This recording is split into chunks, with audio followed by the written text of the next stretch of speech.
Se eu soubesse dessa entrevista mais cedo, eu tinha ido no cabeleireiro, Pipeno, eu tinha vestido um terno, porque esse não jogava de terno. Elegante, Esse é a elegância em campo. É. Estou com saudade do meu amigo Paulo Roberto Falcão. Eu não sou presidente do sindicato dos fã-clubes de volante à toa. Que saudade, Falcão. Obrigada por estar aqui com a gente. Seja muito bem-vindo aqui ao Corneta Metrópole. Já emendo a pergunta para a gente poder conversar muito com você. Falta meio campo a essa seleção brasileira? Um beijo. Obrigado, um beijo para você e para vocês todos. Eu falando em saudade, eu estou aqui agora na sede do Centro de Treinamento da Roma, porque convidaram para almoçar aqui com alguns jogadores, principalmente com o Bruno Conte, que é meu irmão, jogador da Roma, campeão italiano em 82, ganhou da gente. E, assim, sempre é bom voltar de vez em quando aos tempos. Quando você fala em volante, eu lembro, claro, evidentemente, da seleção de 82, que não tinha volante, né? Tinha jogadores de muita qualidade, Toninho, Zico, Soca, para ficar só nos jogadores de meio para trás, Júnior, Leandro, jogadores que poderiam jogar, inclusive, no meio campo. Olha, eu vi vocês falando da França, ontem eu fiz esse jogo aqui na Itália. Olha, a França, não tem nenhuma dúvida, é o melhor time da Copa no momento, né? Mas a gente fica pensando que, como não tem time imbatível, eu fico lembrando de 82, né? A Itália, nos 3 primeiros jogos que fez, teve 13 empates. E depois ganhou da Argentina, começou a ganhar, ganhou da gente e foi embora. Eu acho que o Brasil está crescendo um pouco, sabe? Acho que nós temos um treinador excepcional, acho que ele está se ajustando. É sempre bom lembrar que a França não perdeu nenhum jogador por lesão, nós perdemos o Rodrigo, perdemos o Estevão, perdemos o Rafinha, perdemos o Militão, e agora perdemos de novo agora o Paquetá por um período, enfim. Então, assim, eles têm 2 times. Eles têm um time, somente quando ele põe aqui o Olysée ele faz um 4-2-3-1, quando o Olysée joga mais na frente, encostando no Mbappé, Dembélé, eles têm um time de muita velocidade. Mas eu ainda quero ver a França, ainda não vi, ser atacada.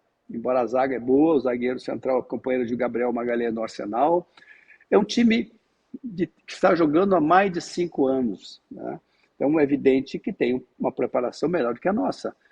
Ancelotti faz um ano que assumiu a seleção brasileira, para 15 ou 16 jogos, e é difícil você conseguir organizar tudo isso num período de 10, 15 dias que ele teve antes de começar o Mundial, já estando na América. Lembro de uma entrevista que ele me deu, tá, no YouTube, em que ele perguntei para ele: Carlos, você não vai ter muito tempo para treinar, você vai ter aí talvez 10 dias, 12 dias, da convocação, da apresentação até a estreia dia 11 de junho. O que você vai priorizar? Porque tem que priorizar alguma coisa. E ele respondeu: o mental do time. E eu acho que ele está correto, gente. Eu acho que ele tem que priorizar isso, porque jogadores nós temos, né? E acho que está melhorando. E acho que esse jogo com a Noruega é um jogo difícil, muito mais difícil que o Japão. Porque eu aponto a Noruega, a grande surpresa desse Mundial, não é surpresa, porque a classificação deles, gente, eles conseguiram ter 100% de aproveitamento. Eles tiveram 35 ou 37 gols, fizeram, e tomaram 5. Então, é um adversário duríssimo, até porque nós nunca ganhamos deles. Foram 4 jogos, 2 empates e 2 vitórias deles. Mas está na hora de ganhar deles, não é verdade, gente? Ô Falcão, tudo bem? Enfim, prazer falar contigo. Tudo, Falcão, você foi ídolo do futebol italiano e já na tua fase final de Roma, então aparecia esse jovem volante chamado Ancelotti, que mais tarde trabalhou com Arrigo Sacchi, que podia ser tudo menos um técnico convencional. O que você acha que o Ancelotti herdou de Sacchi, ele que talvez seja também o menos ortodoxo de todos os técnicos italianos que estão aí na ativa hoje? Pois é, Pepe, um abraço para você também. Deixa eu te dizer, o Ancelotti é um cara diferente, né? Tanto é que ele não é um treinador que fica na beira do campo berrando e gritando, ele é um cara que ele vê o jogo. Ele não perde tempo com outras coisas, além de ser objetivo e claro no que ele quer. E a gestão dele é excepcional, né? A gestão dele, do grupo, é excepcional. Ele trabalhou sim com o Sacchi, ele foi auxiliar do Sacchi na Copa do Mundo de 94, e a gente ganhou da Itália nos pênaltis. Ele trabalhava com o Sacchi, mas eu acho que ele herdou muito mais do Liedholm, que foi o nosso treinador na Roma, Ele era um sueco, inclusive em 58, quando o Brasil foi campeão, ele fez o primeiro gol contra a gente, e depois a gente virou, fez 5-2. Ele é um treinador, assim, ele não é de grandes invenções, tá? Ele é um cara da simplicidade. Ele não espere do Carlo coisas miraculosas, coisas. Ele é um cara, eu diria assim, o talento dele é exatamente nisso, na simplicidade. Agora, eu confio nisso, confio também na maneira que ele conduz os jogadores, o respeito que os jogadores têm por ele. Ele tem uma comissão técnica muito boa, inclusive o filho dele, que é o David, que trabalhou no Botafogo. Tem no outro jogo que o Carlos foi reclamar do gol, que nós fizemos o primeiro gol, que o juiz deu falta, e realmente foi falta do Vinícius, mas depois o Vinícius fez o segundo gol, ele levantou para reclamar, e o David segurou ele. E nessa entrevista que eu fiz com ele, eu perguntei para ele qual era a pessoa que ele mais tinha relação e que ele ouvia mais. E ele disse, olha, para o meu filho, o David. E o David foi fundamental, porque o Ancelotti estava para ir duramente em cima do quarto ato. E o David segurou ele. Então, é uma comissão boa, e eu estou muito confiante, muito confiante. Morelli, direto de Nova York, também vai fazer uma pergunta. Falcão, bom falar com você de novo. É o Morelli aqui de Nova York. É bom revê-lo. É bom que você esteja também na Roma, né? Na grande Roma, a cidade e o clube e o time. Agora, pensando no que você conhece do Ancelotti, ele tem uma vaga aberta na seleção brasileira. Ele não tem o Paquetá. E aí ele tem opções variadas para tentar mudar esse time, para tentar escalar esse time. Ele tem o Danilo Santos, do Botafogo. Ele tem o Matheus Cunha, pode ser recuado. Ele tem o Martinelli, que pode jogar pelo lado esquerdo. Ele tem o Endrick, que pode entrar no ataque e recuar o Matheus. Ele tem o Fabinho, que seria mais um volante. Conhecendo o Ancelotti do jeito que você conhece, nessa simplicidade, nessa coisa de não fazer grandes invenções, como é que pensaria o amigo Ancelotti nesse momento? Tudo que eu disser, não tenho certeza de nada, porque o Carlos tem as suas decisões. Eu não o conheço há bastante assim. Eu sei que ele gosta do 4-4-2, é um time que as pessoas hoje estão de 4-2-4. Não, 4-2-4 quando você vai atacar e marcar a saída de bola do adversário, senão é 4-4-2, não é 4-2-4. Porque 4-2-4 dá uma ideia de um time muito lá na frente, com dificuldade de marcação no meio campo. Não, é 4-4-2, claro, ele adianta os dois jogadores por fora e fica no 4-2-4 para marcar a saída de bola. Mas ele nunca gostou muito de fazer defesa alta, né? Nunca foi um treinador que jogou com a defesa lá no meio campo. Essa é uma característica, até para usar a bola longa no Vinícius, né? Porque se ele fica muito na frente, não tem campo para o Vinícius atuar no contra-ataque. Assim, eu acho, isso é um achômetro, que ele deve colocar o Danilo no meio, tá? Porque também é um jogador que se mexe bem, entra na área, tá? E ele, acho que é isso. Certamente, eu também não abria a mão do Martinelli. Eu acho que é um jogador que tem muita qualidade, é um jogador que ele convocou várias vezes, então eu não sei se não faria isso, eu colocaria o Martinelli. Mas é difícil você... Acho que é mais parecido com o Paquetá, com mais entrada na área, com marcação e chegada, acho que é o Danilo. Falcão, você falou sobre o 4-4-2, que é eventualmente o sistema que ele gosta mais, e que esses dois jogadores que avançam para o 4-2-4 no momento ofensivo, eles precisam voltar para marcar. E aí vai minha pergunta. Da sua primeira entrada, você falou sobre os jogadores no meio-campo do Brasil de 82, que tinham uma outra característica. Você acredita que o Ryan pela direita, então, e o Martinelli pela esquerda são suficientemente bons também na fase defensiva para fazer essa... Porque agora nós vamos jogar contra um time que ofensivamente é muito mais forte do que o Japão. Sim, eu acho que os dois voltam bem. O Ryan demonstrou isso em alguns momentos do jogo, e o Martinelli faz isso melhor que ninguém, tá? Porque ele tem 1 contra 1, ele acompanha o lateral, ele é um jogador que também cabeceia muito bem e tem boa finalização. É um jogador muito útil para a seleção. E o Ryan tem demonstrado isso. Eu já tinha visto isso também em Luiz Henrique, quando jogou. Ele vinha atrás. Isso é trabalho do Ancelotti. De vir atrás, de ajudar o lateral. Porque no momento de jogos importantes, quando você tem que ter o maior número de defensores atrás, quando o adversário tem a bola. Mas, ao mesmo tempo, que é o que mais aparece hoje na Copa do Mundo na avaliação, é a saída de bola em velocidade. Isso você tem se você tiver jogador. É diferente de você botar 2 jogadores por fora, que muito mais marca do que joga. Porque quando você tem a bola, você tem dificuldade de sair com a bola. Então, o Ryan tem facilidade de marcar atrás e chegar na frente com a bola. O Martinelli também. E eu acho que o Matheus Cunha também não vai sair, porque é um jogador que faz gol, tem qualidade técnica. Enfim, eu acho que opção ele tem. Tá? Mas acredito, estou dizendo isso sem ter nenhuma informação, que talvez ele saia com o Danilo Santos no meio campo. O Falcão, o que você fez, o diagnóstico que você traçou para a gente aqui sobre o que é o Carlo Ancelotti trabalhando, reforça muito impressões que eu sempre tive sobre ele. Ele não vai ser jamais um revolucionário como é o Guardiola, ou alguém extremamente inovador, como foi o Sacchi que eu citei aqui.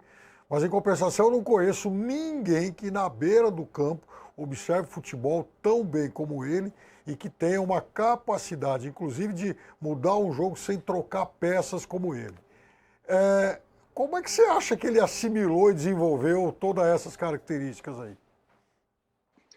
Pois é, quando eu cheguei na Roma, um dos motivos, talvez, da minha contratação, que o líder queria mudar o time para fazer uma marcação por zona, porque todo mundo marcava homem a homem aqui, né? Isso era o tradicional futebol italiano.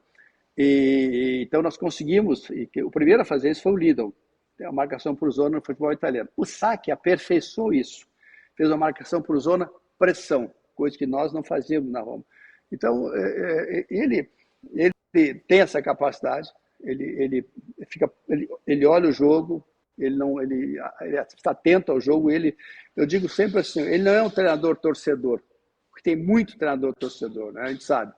Ele é um treinador que olha o jogo, observa, tem uma equipe ótima com ele, inclusive o filho dele é muito bom também na leitura de jogo, o David. Acho que, de um modo geral, o nosso time cresceu. É melhor que a França? Hoje é difícil ser alguém melhor que a França. Mas eu não sei, sabe, sinceramente, se a França encontrar o Brasil pela frente, se a gente vai ver essa França jogando tão bem. Porque tem um Brasil que pesa para qualquer adversário, mesmo ainda procurando a sua melhor organização. Então, eu fico feliz que tenhamos um treinador assim. Isso foi demonstrado mais uma vez no jogo do Japão, no intervalo. Ele conseguiu, na linguagem dele, conseguiu fazer com que o time tivesse capacidade de buscar o resultado. Muito difícil, Peter Pan, muito difícil, que o Japão tinha os 10 jogadores para cima dentro da área. Eles não estavam no meio campo, estavam dentro da área. E para entrar num time como esse é difícil, você vai ter que usar a bola aérea. E foi isso que levou o Brasil a empatar o jogo com a cabeçada do Casemiro.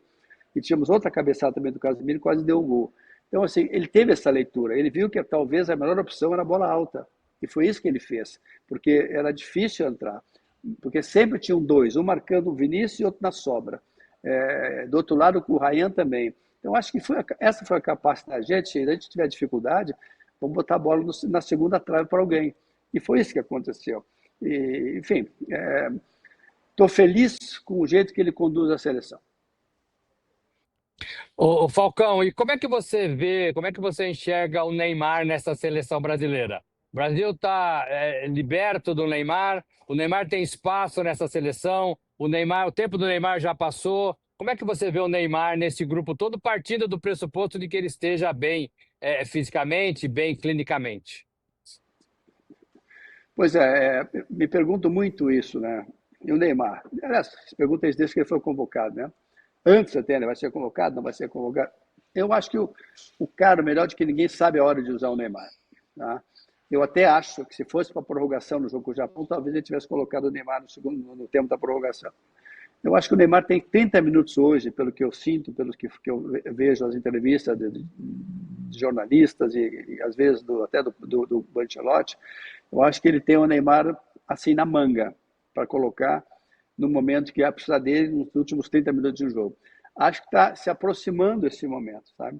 De usar o Neymar nesse próximo jogo quando não é. Claro, depende muito do jogo, evidentemente, ele ainda não está nas melhores condições, mas ele, se conseguir jogar 35, 40 minutos, é um jogador que pode, sim, nos ajudar muito naquela coisa que é fundamental, de enxergar um espaço numa defesa muito bem fechada.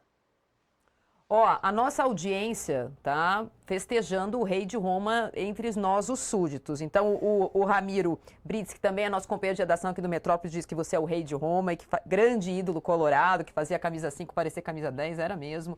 O Camilo também, flamenguista, diz que você é demais, que saudade de ter um jogador assim no meio-campo do Brasil, porque eu vou insistir com a pergunta do meio-campo, porque eu acho que é o calcanhar de Aquiles, né? Há muito tempo o Brasil procura, por exemplo, um camisa 10. Na época do Tite, a busca era pelo camisa 8, ele tentou o Renato Augusto, ele tentou o Arthur, ele tentou vários jogadores. O Carlos, como você o chama, tentou muito o Paquetá e agora a gente não tem o Paquetá. Você acha que a entrada do Danilo, que eu estou fazendo promessa, até me ajoelhei outro dia aqui para ele colocar o Danilo Santos no time titular. A entrada do Danilo dá para o Bruno Guimarães a chance de ser esse jogador mais criativo desse meio de campo? O Brasil está precisando um pouco dessa criatividade. Está muito no talento individual até aqui nessa Copa, né, Falcão? O Bruno é o nosso, talvez junto com o Vinícius, nosso melhor jogador, né? Inclusive no gol do Martinelli, ele teve uma situação que normalmente, se ele fosse um centroavante, teria chutado a bola no gol. Mesmo no pé esquerdo, ele meio desequilibrado. Ele conseguiu criar uma situação para o Martinelli que talvez um atacante não criaria. Estaria chutado no gol. E aí a bola teria batido no zagueiro e tal. Ele está muito bem nessa Copa, o Bruno, muito. Então, e ele chega fácil na área também, o Bruno.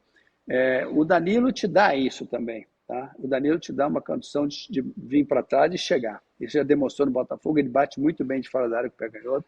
Eu acho que seria a melhor opção. Agora, quando a gente fala em 10, né, Marília, é difícil achar aquele 10 lá de antigamente, né? Sei lá, o 10 que hoje virou 8, porque é um jogador diferente. Eu acho que você pode organizar um time com, por exemplo, no Brasil de Marcelo e de Daniel Alves, ou de Júnior, ou de Leandro, esse Brasil não precisava assim de jogadores de meio campo, porque eles eram jogadores de meio campo, eles organizavam o time pelas laterais. Nós, em relação... Eu disse isso antes do jogo com o Japão, que a nossa dificuldade nesse jogo é que o Japão tem muita correria, fecha bem, e nós não temos um time de toque. O Brasil não é um caracterizado, nosso Brasil de hoje, um time que consegue fazer a bola andar de pé em pé. Nós temos o Renato, o Paquetá e, eventualmente, o Bruno.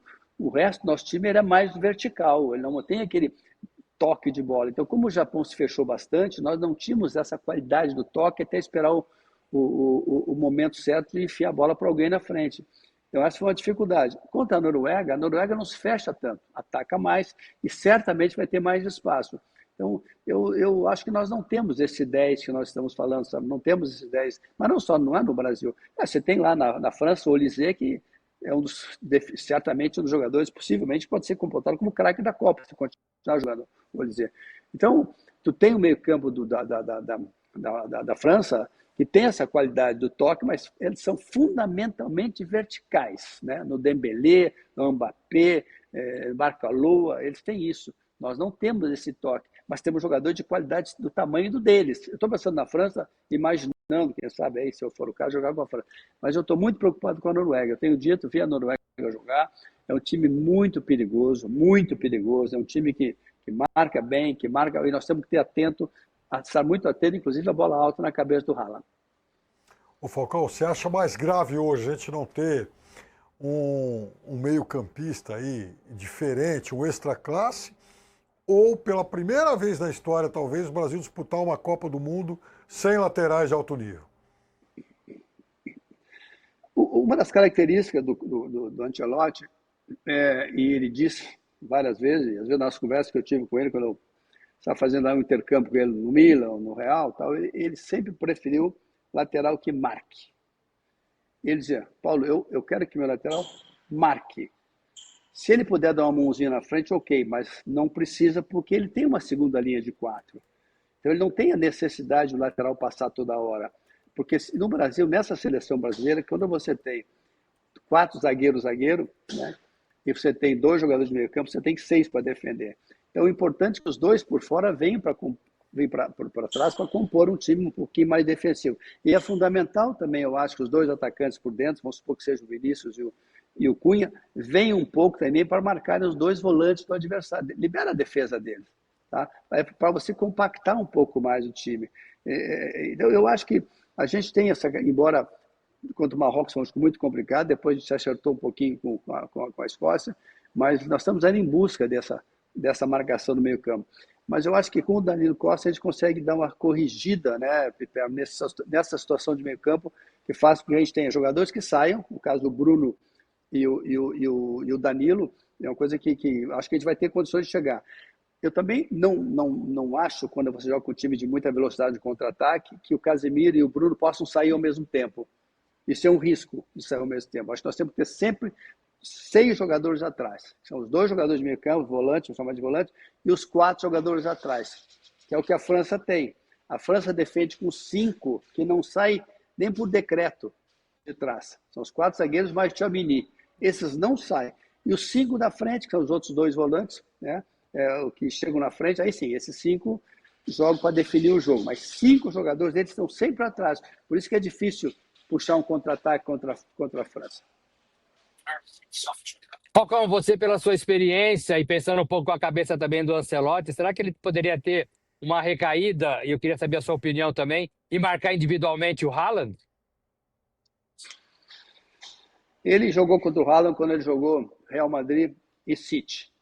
O Haaland jogava no City. Eu vi esse jogo, eu estava lá em Madrid, e eu achei uma situação inusitada que aconteceu no jogo. Eu nunca tinha visto.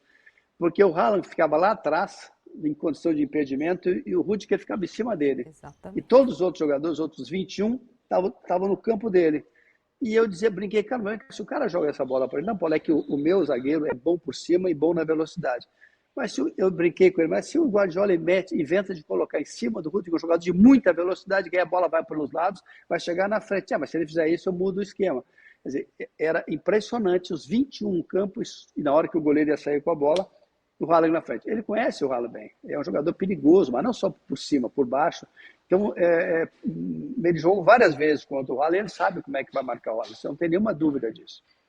A gente falou desse jogo agora, no primeiro bloco do programa, eu falei, se tem alguém que soube marcar o Haaland, foi o Rudiger, e o técnico era o Ancelotti. Não deu tempo de fazer essa pergunta, mas para você dar seu tchau, eu sou obrigada a fazer. Você acha que o Casemiro, à frente dessa zaga, desses 5 jogadores que precisam ficar, ele está em condições de fazer essa função? Ou a gente precisa de mais ajuda ali, talvez o Danilo Santos? Pois é, aí se colocar o Danilo, você vai ter 3 no meio e 3 na frente para definir. Eu acho que aí você pode sair mais com o Danilo ou mais com o Bruno, mas eu gostaria de ver sempre 2 mais plantados no meio para evitar o contra-ataque. Então, se entrar o Danilo, o Danilo vai um pouco mais e fica o Bruno e o Casemiro mais atrás e nós chegamos com 3 da frente mais a chegada do Danilo. Ou o Danilo fica um pouco mais e chega o Bruno na frente. Claro que o importante é o rebote. A segunda bola é fundamental nos adversários hoje da Copa, que são muito rápidos. A segunda bola tem que ser sempre nossa. Falcão, muito obrigada por essa colher de chá que você deu aqui para o Coneta Metrópolis. Que bom trabalho para você aí na Itália. Obrigada mesmo, foi uma grande honra para nós. Maria Leão, mesma colher de chá. Nada, foi um prazer falar com vocês. Assisto vocês quando estou em Porto Alegre e que vocês continuem sendo aí o programa brilhante que vocês fazem. Obrigado. Um beijo.